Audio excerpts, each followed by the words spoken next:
बिस्मिल्लाहिर्रहमानिर्रहीम। आज हम एक्सरसाइज 8.1 का पार्ट 2 सॉल्व करेंगे, जिसमें हमें दिया हुआ है कंप्लीटिंग स्क्वायर मेथड। तो कंप्लीटिंग स्क्वायर मेथड किस तरह से हल होगा ये हम अभी स्टेप बाय स्टेप समझेंगे।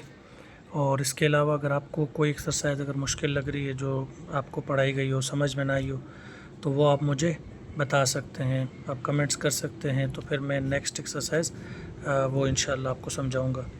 और जैसे कि अभी हमारी छुट्टियां चल रही हैं, तो मेरी कोशिश है कि मैं ज़्यादा से ज़्यादा एक्सरसाइजेज सॉल्व करके इस पेज पे डाल दूँ।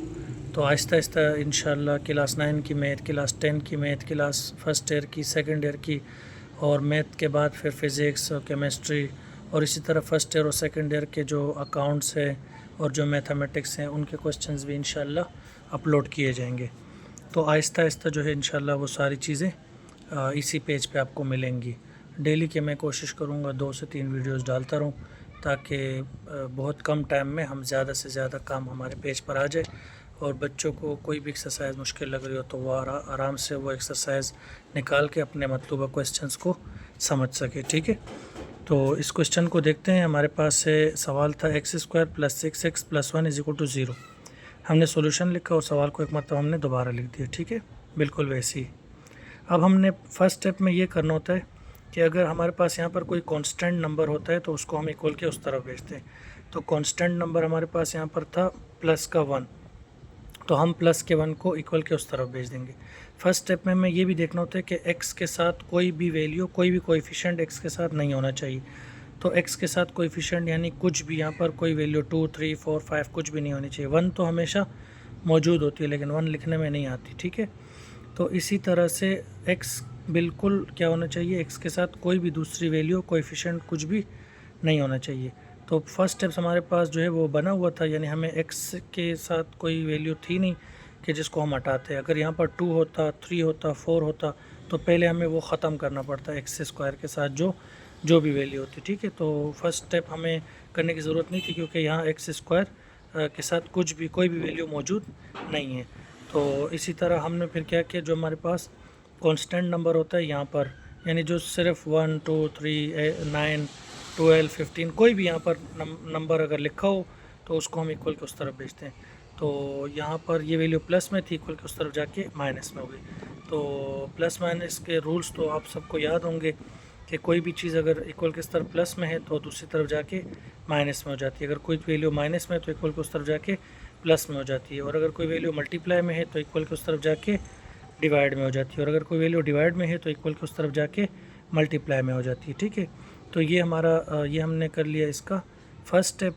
उसके बाद हमें ये करना होता है कि हमें इन दोनों साइडों पर कोई वैल्यू हमें ख़ुद से ऐड करनी होती है। तो वो वैल्यू हम कैसे ख़ुद से ऐड कर सकते हैं, वो इस तरह की वैल्यू ऐड करते हैं कि ये हमारे पास जो यहाँ वैल्यू है ना, ये परफेक्ट स्क्वायर बन जाए। या हमें ख़ुद से कोई ऐसी वैल्यू ऐड करनी पड़ती है कि ये जो वैल्यू है ये पूरा परफेक्ट स्क्वायर बन जाए। तो वो किस तरह परफेक्ट स्क्वायर बन सकता है, इसके लिए हमारे पास एक आसान सा तरीका है। वो हम ये करते हैं कि जो हमारे पास यहाँ पर जो x के साथ जो कोएफिशिएंट होता है ना, उसको हम यहाँ पर लिख देते हैं, और उसको 1/2 से डिवाइड करवाते हैं, और ऊपर ले लेते हैं होल स्क्वायर। तो इसी तरह मेरे पास 2 1 2 हो जाएगा, और 2 3 6 हो जाएगा, और 3 1 3, और नीचे 1 लिखने में नहीं आता। तो यानी कि हमें पता चल गया कि हमें कौन सा नंबर यहाँ पर ऐड करना है कि हमारा ये जो है हमारे पास क्या बन जाए, एक परफेक्ट स्क्वायर बन जाए। तो हम जब भी परफेक्ट स्क्वायर बनाने के लिए काम करेंगे, तो जो x के साथ जो कोएफिशिएंट होगा इसको हम लेंगे, और इसको 1/2 से डिवाइड करवा के और ऊपर ले लेंगे स्क्वायर। तो कटने के बाद जो वैल्यू बचती है वो हम दोनों साइड पे ऐड कर देते हैं, यानी कि यही हमारे पास वो नंबर होता है जिससे ये वैल्यू क्या बन सके, परफेक्ट स्क्वायर बन सके। ठीक है, तो वो हमारे पास मिल गया 3 का स्क्वायर। तो हमने यहाँ पर लिख दिया adding 3 square on both side, यानी हम इस 3 स्क्वायर को दोनों तरफ ऐड कर देंगे। यहाँ पर हमारे पास है x², फिर प्लस का 6x प्लस का 3 स्क्वायर, ये हमने ख़ुद से ऐड किया। इसी तरह -1 अपनी जगह पर था, और यहाँ भी हमने 3 का स्क्वायर ख़ुद से ऐड कर दिया। ठीक है, उम्मीद करता हूँ कि यहाँ तक आपको अच्छी तरह से समझ में सवाल आ गया होगा। ठीक है, अब हमने इसको परफेक्ट स्क्वायर बनाना है। तो परफेक्ट स्क्वायर बनाने के लिए हमें इसको किसी फार्मूले में ब्रेक करना है, और चेक करना है कि ये उस फार्मूले में ठीक सही से ब्रेक हो रहा है या नहीं। तो इसको हम बना लेते हैं a²। इसके ऊपर स्क्वायर मौजूद है एक्स के ऊपर, तो इसको हमने बना लिया ए स्क्वायर प्लस 2 हमने ख़ुद से ले लिया। ए हमारे पास यही वाली वैल्यू होती है पहली वाली, और बी हमारे पास जो लास्ट में वैल्यू होती है वो होती है। तो लास्ट में हमारे पास क्या है 3 का स्क्वायर है, तो लिहाजा बी हमारे पास क्या बनेगा 3, और ये 3 का स्क्वायर अपनी जगह पर मौजूद है। इसी तरह 3 का स्क्वायर हमने लिया तो 9 हो गया, और माइनस का 1 अपनी जगह पर मौजूद है। अब हम इसको चेक करते हैं कि परफेक्ट स्क्वायर जो हमने इसको बनाया है ये सही है, यानी एक्स स्क्वायर दोबारा लगाओ तो एक्स स्क्वायर ही आएगा। 2 3 से कितना हो जाता है 6, और एक्स वैसे का वैसे आएगा, और 3 का स्क्वायर जैसे ऊपर था बिल्कुल वैसे ही। तो इसका मतलब ये हो गया कि इससे फार्मूला बन रहा है कौन सा, a square plus 2ab plus b square. हम जानते हैं कि a square plus 2ab plus b square किसके बराबर होता है, ए प्लस बी के होल स्क्वायर के। अगर कहीं भी आपको इस तरह की कंडीशन नज़र आए a square plus 2ab plus b square, तो हमेशा बराबर होगा ए प्लस बी के होल स्क्वायर के। पहले वाली वैल्यू ए कहलाती है और दूसरी वाली वैल्यू हमारे पास क्या कहलाती है, बी कहलाती है। तो ये पूरा जब बराबर था ए प्लस बी के होल स्क्वायर के, तो मैं इसको इस तरह से लिख सकता हूँ, ठीक है। तो ए मेरे पास क्या है एक्स, और इस तरह प्लस फार्मूले का, और बी मेरे पास क्या था 3, तो हमने 3 लगा दिया, और होल स्क्वायर कहाँ से है, फार्मूले से है, ठीक है। और इज इक्वल का इज इक्वल 9 में से 1 माइनस होगा तो हमारे पास क्या बचेगा 8 बचेगा, ठीक है। उम्मीद करते हैं कि यहाँ तक बात समझ में आ गई होगी। इस स्टेप के बाद हम ये करते हैं कि हमें इस स्क्वायर को ख़त्म करना होता है। तो हम स्क्वायर को ख़त्म करने के लिए हमें क्या लेना पड़ता है, स्क्वायर रूट। तो हमने यहाँ पर लिख दिया taking square root on both side, ठीक है।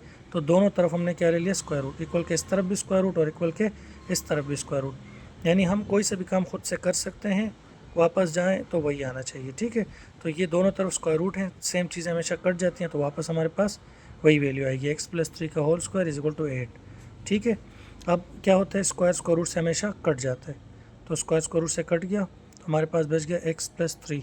इसी तरह हमने 8 का स्क्वायर रूट लिया, तो किस तरह हमने 8 का स्क्वायर रूट लिया, जब भी कोई नंबर किसी के स्क्वायर में ब्रेक नहीं होता, अगर ये 9 होता तो ये 3 के स्क्वायर में ब्रेक हो जाता और स्क्वायर स्क्वायर रूट से कैंसिल हो जाता।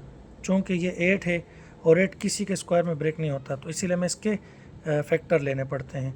तो हमने फैक्टर लिया 2 × 2 यानी 2 × 2 = 4 × 8।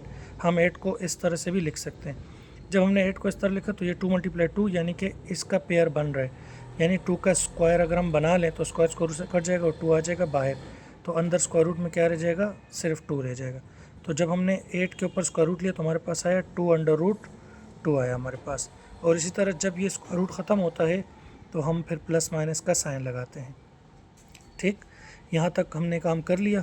अब हमने ये करना होता है कि हमें इसको 2 मरतबा सॉल्व करना होता है। एक मरतबा हमने इसको लिख के प्लस में हल करना होता है और एक मरतबा इसको लिख के माइनस में हल करना होता है। तो हमने इसको लिखा, हमारे पास एक मरतबा हमने इसको प्लस में लिखा 2√2, और x की वैल्यू मालूम करनी थी, 3 यहाँ प्लस में था, इक्वल किस तरह वाक़ हो गया माइनस में, कोमा x। एक मरतबा हमने इसको प्लस में किया, एक मरतबा हम इसको माइनस में करेंगे। तो माइनस का 2√2 अपनी जगह पर है, और x की वैल्यू मालूम करनी थी, तो प्लस का 3 इक्वल के उस तरफ जाके हो गया माइनस का 3।